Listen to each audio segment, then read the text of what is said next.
Hello and welcome to our monthly webinar part of the OSCE's Webinar Outreach Program. If this is the first time you're joining us, thank you for your interest in the Organization for Security and Cooperation in Europe. We hope that you'll learn a lot today about the important work conducted by the OSCE across Europe and in Central Asia.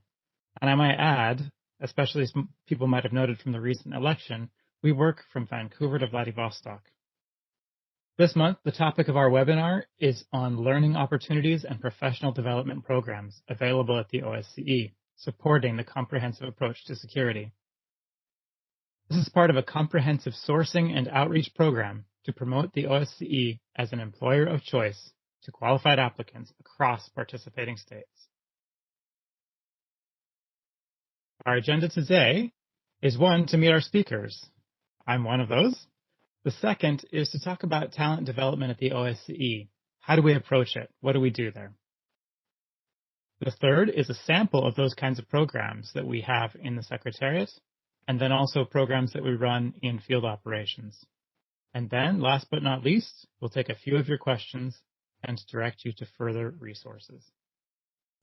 My name is Bettina. I have a master degree in instructional design and educational technology and have been working in learning and development for around about 16 years as a trainer, instructional designer, learning officer, and in my current role as talent development officer. Since 2004, I have been working as a learning and development professional in a variety of sectors, ranging from the private sector to public administration, working in multicultural environments and delivering training across the world. What motivated me to apply for the post at the OSCE Secretariat in Vienna was the possibility to contribute with my skills and expertise to a truly unique organization that takes a comprehensive approach to security. And I'm Aaron Peacock. I'm from the United States, originally from California. I've been working in Europe for around 20 years now. I started out working with my own civil service, but abroad, and then moved over to UNIDO, which is industrial development within the UN system. I did that in a field office, which was a great experience and something that I highly recommend to anyone who's interested in working in international organizations. Then I moved over to the International Atomic Energy Agency. There I had a lot of broad experience in a variety of HR topics. So I also encourage you to try to broaden, especially earlier and towards the middle of your career, to broaden your experience as much as possible, gain exposure to different areas as much as you can. Also to figure out what you're really interested in, what you're really good at, even within any field. There's areas where you can be better than other areas. So my educational background is I had a bachelor's degree in liberal arts when I started out in the UN, and actually about 3 years ago. So already after working in the UN organizations for almost 15 years, I then decided to do a master's in human resources and development.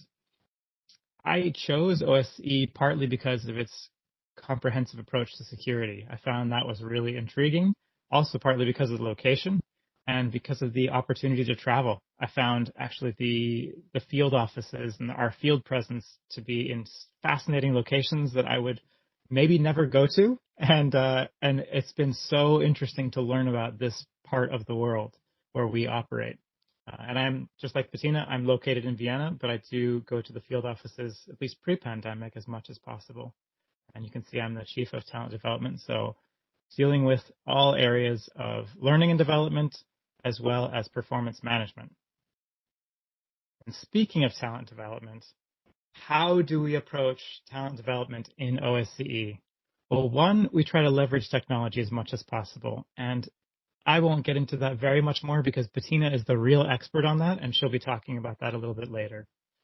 Two is we want people to drive what we do, and we do that in several ways. One is everyone sets their objectives at the beginning of the year, and we try to let those objectives drive quite a lot of our offerings, if at all possible.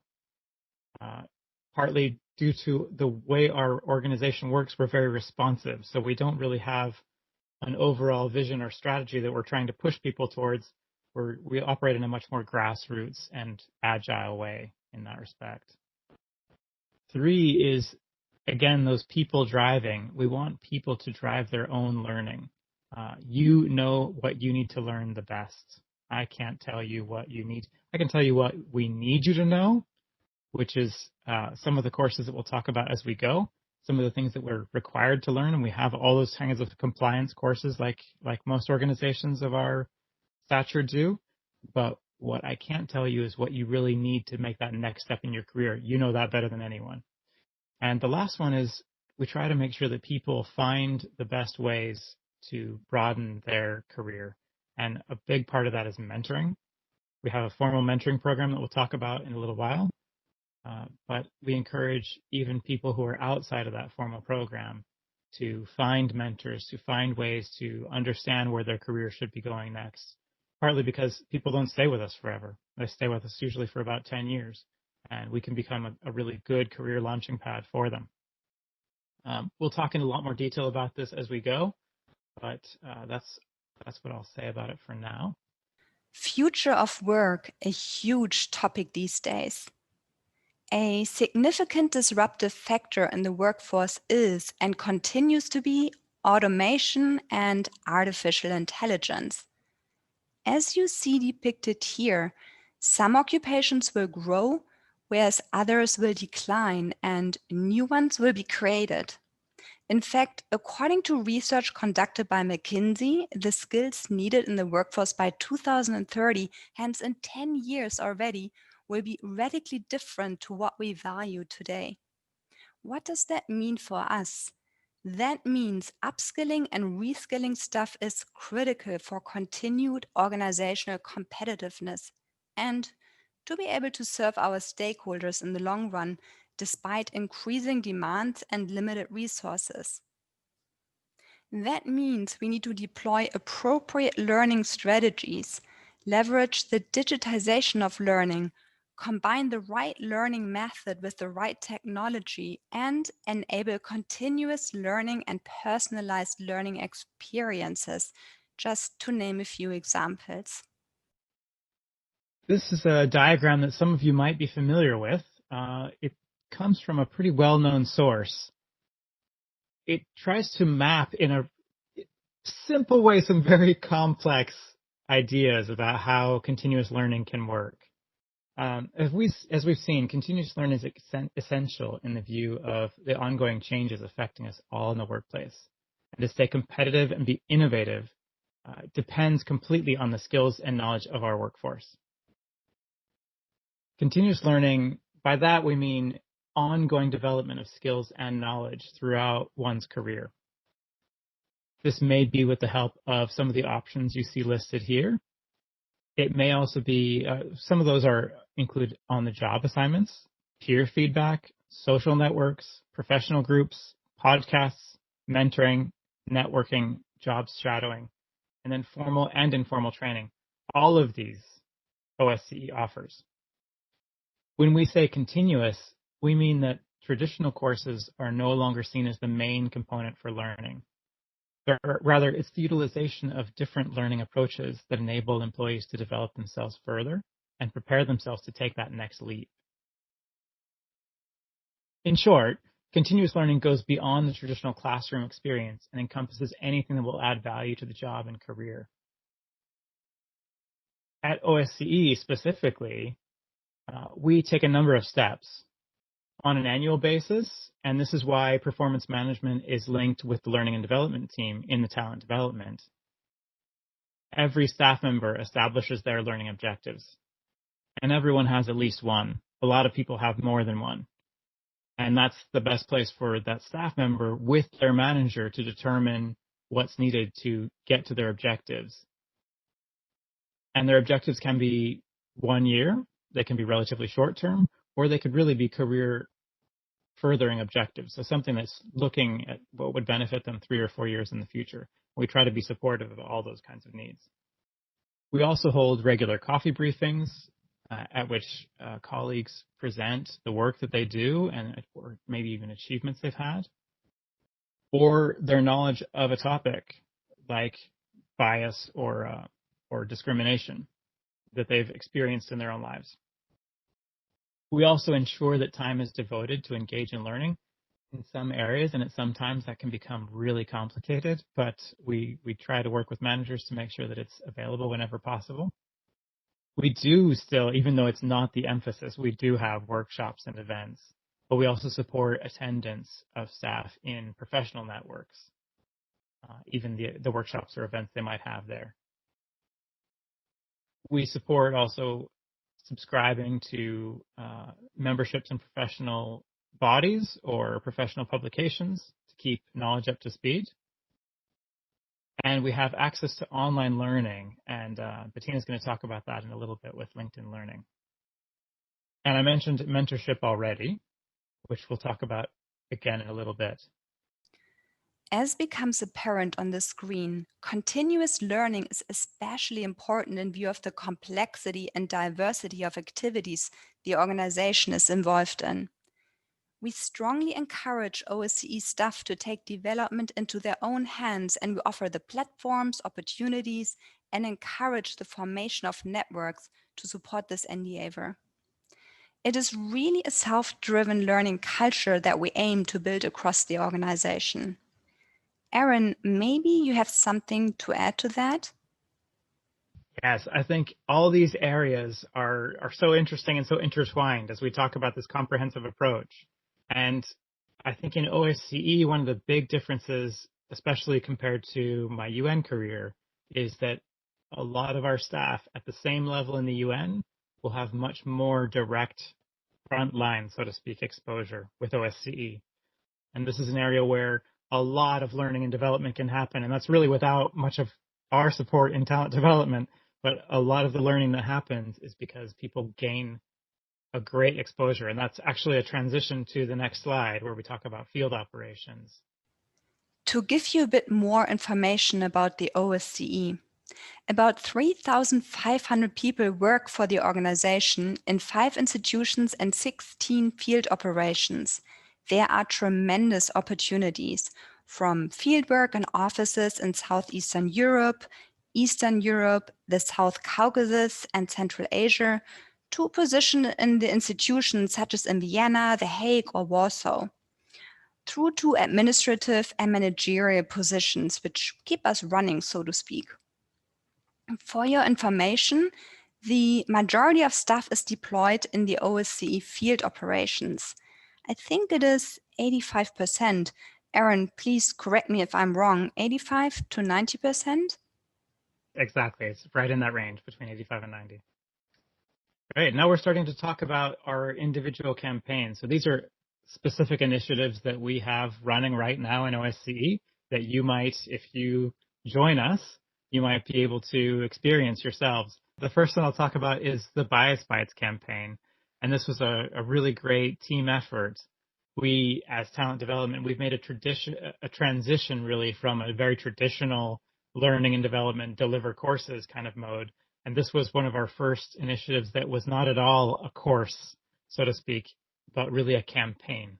So what was this? This was 20 days of sustained bite-sized learning. So every day, every staff member in the secretariat got an email that had either an activity or a video or an article. Those were the main components to read, process, digest. But the first one was the Harvard implicit bias test. So it was really exposing yourself to, oh, do I have bias? Well, what kind of bias do I have? So try to really shift the mindset and open the mind to being aware that we all have bias. We have the fortune cookie here, which is so much fun because it took this theoretical thing that was a bunch of emails and made it very tangible.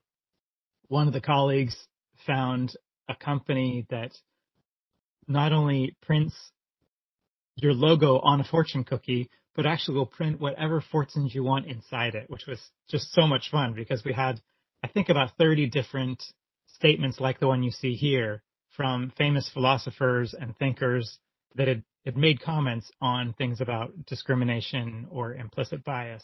And we put those inside the fortune cookie with our logo on the back. So people were really buzzing about it. This was the month before we went into lockdown, so the timing was actually perfect looking back on it. And so people really had something in their hands. Why were we doing this?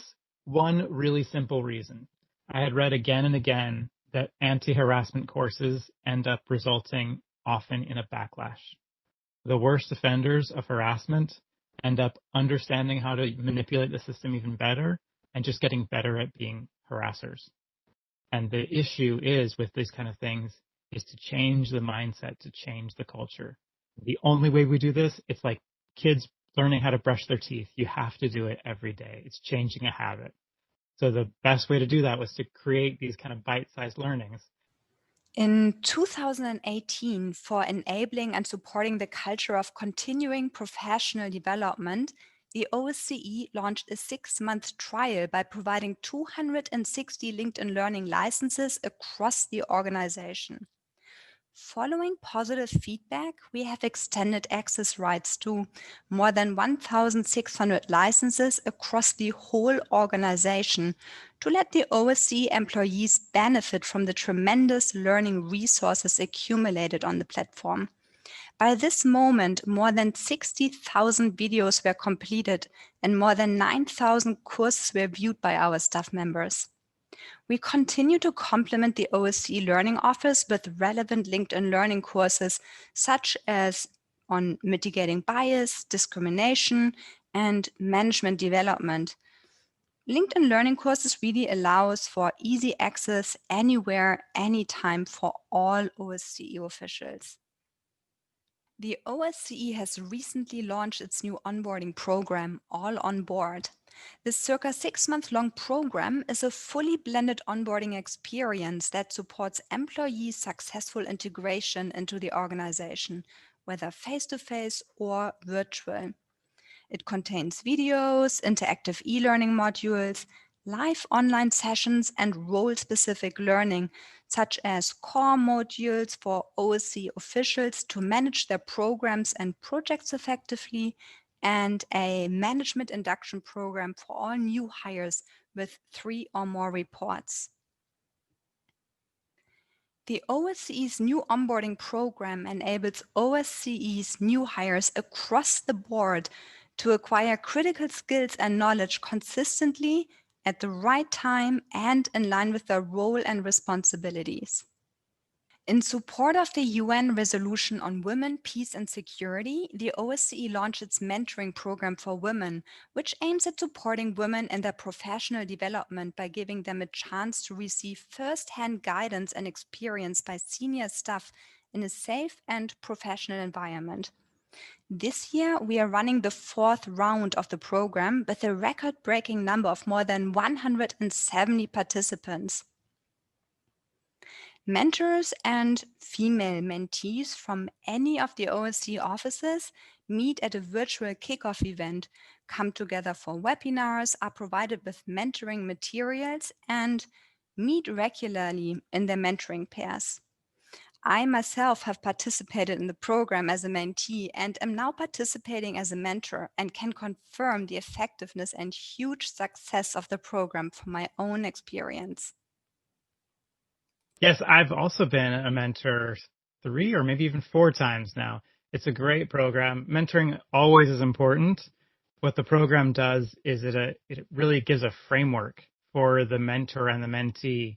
So there's also boundary setting happening there, but it also gives a lot of guidance and a lot of kind of way forward in that relationship through the course of the year, which is really fantastic and makes it a much richer experience of mentoring, I think, than just a really informal mentoring. But with LinkedIn Learning, I wanted to also mention that I think it's fantastic that we have that because it keeps our staff, including us, up to speed with best practice techniques that are available out there that we just simply don't have the bandwidth to get to every single person. And having LinkedIn Learning at the fingertips of all of our learners is really great, that they can keep up those skills also so that they're continuously at the cutting edge. So in case they want to leave our organization at some point, they're ready. They're not falling behind in their skills as they stay with OSCE. To advance professional development of women at field offices, besides the mentoring program for women, we run specific courses on gender issues. At the OSCE mission in Kosovo, for example, staff members have the opportunity to attend training on gender-based violence, gender equality, and gender mainstreaming, which provide advanced knowledge on both normative frameworks and various practical implications, such as gender-based bias, gender-sensitive indicators, and respective methodologies to be utilized in daily work. We have two different levels of mediation. One is workplace mediation, but this course here is on the kind of conflict mediation. So this is really intense work that people, like I hope a lot of our audience is interested in peacekeeping operations or that kind of conflict cycle. And this is why this quote here is from Srebrenica, because this is working on how to bridge gaps between parties that are in conflict. And that's still the case in many parts of where the OSCE operates. This course is run by our Conflict Prevention Center based in Vienna, and it really increases the skills of those people out in the field and gets them up to a completely different level. And it's really a world-class course on mediation, I have to say. And a lot of the facilitators that we have sent them sometimes on multi-year-long courses to even have PhDs in mediation and in those kind of peacekeeping areas. So we have absolutely world-class facilitators on this course. Another initiative the OSCE ran was on social talent. Recruiters at the Secretariat engage in upskilling and reskilling and modern talent acquisition best practices via the e-learning platform Social Talent. With this certification, we aim to equip our HR practitioners with the knowledge and skills to better serve our internal clients, as well as enhance our employer branding, candidate experience, and processing times and applications. The program focuses on insights from behavioral science, marketing, and technology to modernize the way we attract, engage, and hire the best talent for the world's largest regional security organization.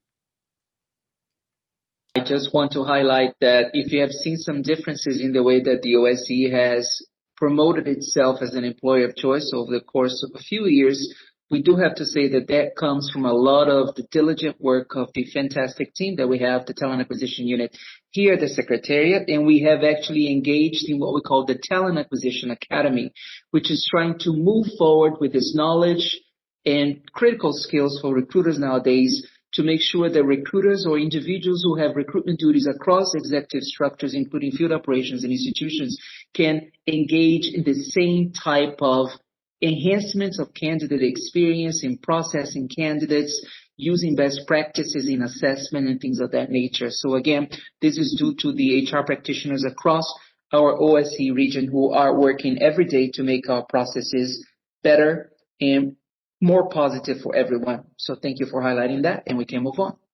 This is a really, really neat project, and I've honestly learned a lot more about it this week because of our reward program, which is also under talent development. The reward program is trying to highlight people who have done fantastic things during the course of 2019. So even though this late stage in our year, we're looking back at last year and seeing which kinds of things we can highlight, either exemplifying our competencies or values, or having a project or an achievement that was really, really worth highlighting. And this week we were looking at, out of all the 120 nominations that we had, and those all received awards locally. So this project was already awarded at the project coordinator office in Ukraine. We're looking at 5 awards that can be highlighted across the OSCE and then presented to our diplomats in the Permanent Council. So they'll be presented there in January, it looks like. And this is one of the nominees. It may be on the short list. It may even win the big award, but it looks like such an interesting project. What they were doing is almost like a top to bottom review, and it was all voluntary. They did really great work looking at internally their procedures, how they could make things more sustainable, how they could find ways to even do procurement, even purchasing paper, and say, okay, well, are we buying recycled paper? Do we have like a full life cycle, a full kind of sustainable life cycle in all the products that we're buying? So they're really reviewing this top to bottom and finding small and large ways where they can make a big difference. It's like the power of small. And one of the other things they did was they have an OSCE branded bench outside the office where anyone can sit, and it was falling apart. The weather in Ukraine can be kind of tough. You can have tough winters, so you have to replace things from time to time. And they replaced it with sustainable plastics made from used plastic bottle tops, which was probably a little bit more expensive than just wood, but is sustainable, will last longer, and is better for the environment. So it was, like I said, these small things and large things where they can make a really big difference, and all completely voluntary. So it's a really great project that they've done. And they're teaching other field offices to take the same approach. That's why this is a kind of like a training course in a way, but it's a peer learning initiative. That's what it's turning into.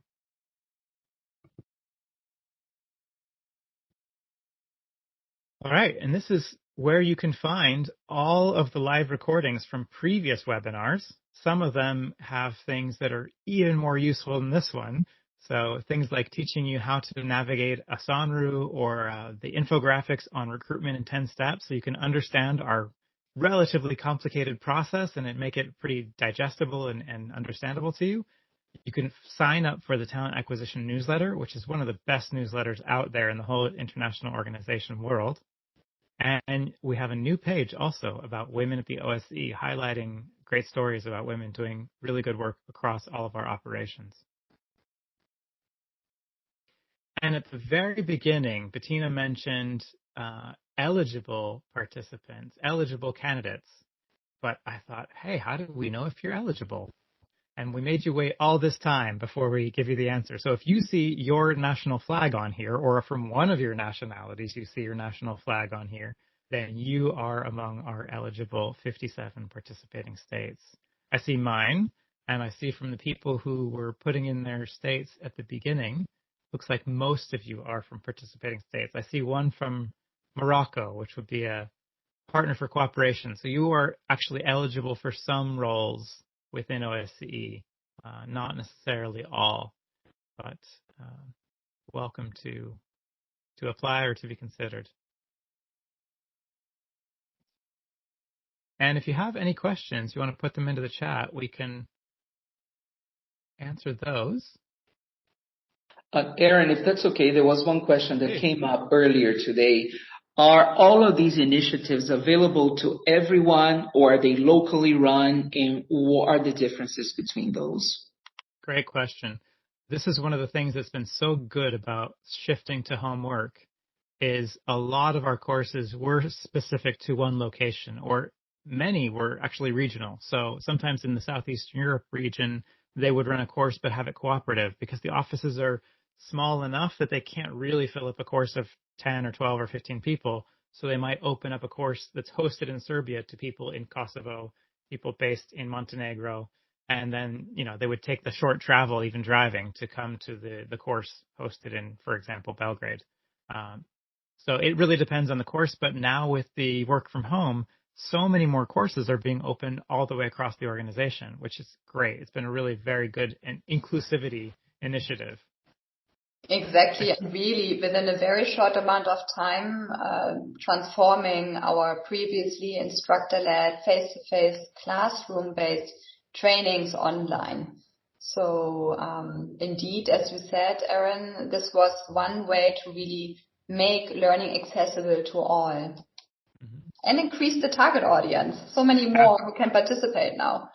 So true. And I think one of the things that I was not really so aware of until this started is that a lot of times people who were based in any location, including Vienna, would just not want to travel because of carrying responsibilities, because of personal limitations to travel, because of health concerns, for a number of reasons. Some people just wouldn't want to travel or would try to minimize their travel. And this has been something that's allowed people like that to be able to participate across the board much more easily. I have a question about who's able to apply for the mediation course. So that might be similar to that question. The mediation course, it is hosted in Austria, and I'm not sure if it's actually happening this year. I don't think it is because of the pandemic issues. And this is a course that does benefit a lot from a face-to-face. But the course is actually open to everyone who's involved in those kind of activities. So anyone with a role that would require some kind of mediation. And a lot of times that's people dealing with civil service, sometimes even education areas. In some of our locations, mediation can be a huge benefit. especially in our locations where there's conflict zones. There's even things like license plates that can become a really, believe it or not, contentious issue. And so you have people that are in roles that you might not expect that are eligible and welcome to participate in that mediation course. We have a few more questions here, but we should focus the questions on learning and development types of questions. There are a few questions regarding applications processes. What I'd like to highlight is you can go to jobs.osce.org to find out information about the application processes. As Aaron mentioned, we also have infographics and we have webinars that explain exactly all the processes and the steps associated to it. One question that I have here is related to, are you planning webinars when you would describe potential career paths within the OSCE, especially for more entry-level positions? We do have positions such as internship and junior professional officer positions. We do have webinars targeting individuals that may fit within those categories. So all you have to do is go to jobs.osce.org and click on the button webinars and identify the webinars for interns or the webinars for junior professional officers where you can find more information as well. Another question regarding learning and development, Aaron, that I see here is, are there requirements for the participants? Are the courses supposed to be taken from your home or institutions or in your home country? Mm-hmm. Great question. Some of our courses do have prerequisites. Most of them are open to anyone who's in a job that's relevant to that kind of course. A lot of our courses are open to everyone, so they're very, very inclusive. We do have, as Bettina mentioned, with the induction program, we do have things like leadership induction, management induction that are really specifically for people who are in leadership or management roles. And then we have some courses that are very specialized, even in the area of procurement, that go, there's 4 levels of those courses, so you do have to do level 1 before doing level 2. So there's some eligibility criteria like those, but for the most part, wide open. Another question that I have here is regarding online courses and costs associated. One thing that we're doing today is actually focusing on the learning and development opportunities for employees, but the OSCE also has a few features that are actually available to individuals to learn more about the organization, and you can visit OSCE.org to find out what kinds of features, including a few online courses that are available for people interested in the comprehensive approach to security.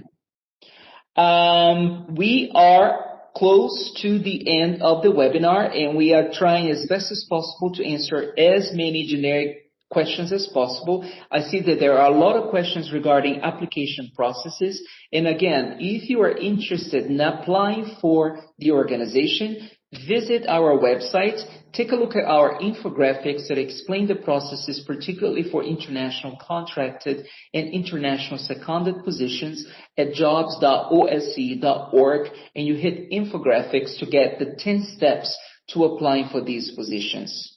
Okay? Aaron and Bettina, would you have any last words to finalize today? My main thing is really just how OSCE is not just a great place to work, but it's a really great place to learn.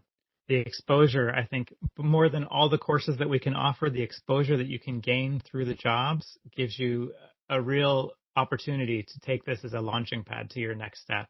But not only that, we don't ignore your learning, and we do make sure, like with online learning, even some courses that have small costs, online learning is generally less expensive than face-to-face learning was. So a lot of offices are now shifting towards supporting that and actually helping fund those courses for your own personal learning to further your careers. And OSCE is a really good place to do that.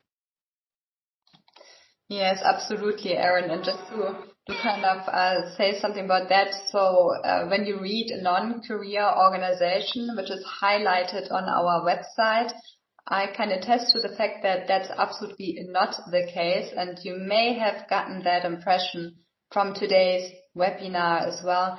There are tremendous learning and development opportunities. So it's definitely one option to develop your career, enhance your career.